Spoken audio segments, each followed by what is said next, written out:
After 3 years, he set a 3-minute hand-holding rule. After 3 years together, Xander set a rule. We couldn't hold hands for more than 3 minutes a day. He said we had to meet at the summit, that we absolutely couldn't let ourselves get distracted before the SAT exams. I believed him. I suppressed my desires and stayed up late studying with him. The night the scores came out, there was a class party. I went to find him with my resolved scores high enough to get into the same university as him. But at the bar, I caught him pinning Summer, the worst student in our class, against the wall, kissing her with wild, unrestrained passion. Summer gasped and pushed him away. Xander, your girlfriend will be angry if she finds out. Xander laughed carelessly.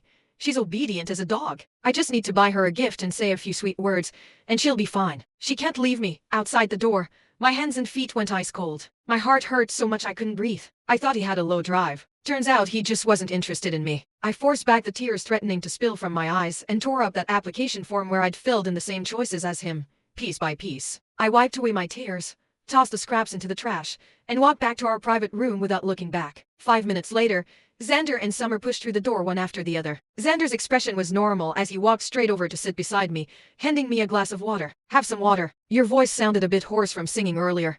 I didn't take it. My eyes were fixed on the faint red mark at the corner of his mouth. He noticed my gaze and casually wiped the corner of his mouth with his sleeve. What's wrong? Is there something on my face? He raised an eyebrow, his tone carrying a hint of indulgent helplessness. I felt nauseous. Before I could speak, a delicate cry suddenly came from the other end of the room. Oh no! Summer had fallen onto the sofa by the karaoke machine, her eyes rimmed with red. I think I twisted my ankle. It hurt so much.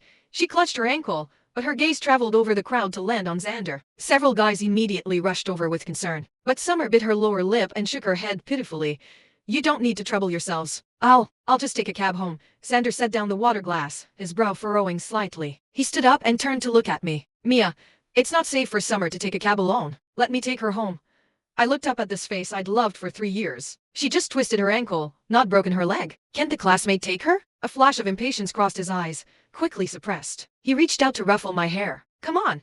We're all classmates. It's just helping each other out. Don't be so sensitive. Tomorrow I'll go with you to submit your applications, and I'll grab that black forest cake you love from my house, okay? I turned my head away, avoiding his hand. This was the first time in 3 years I'd refused his touch. Xander's hand froze in midair. Xander, if Mia isn't happy about it, forget it. I can manage on my own.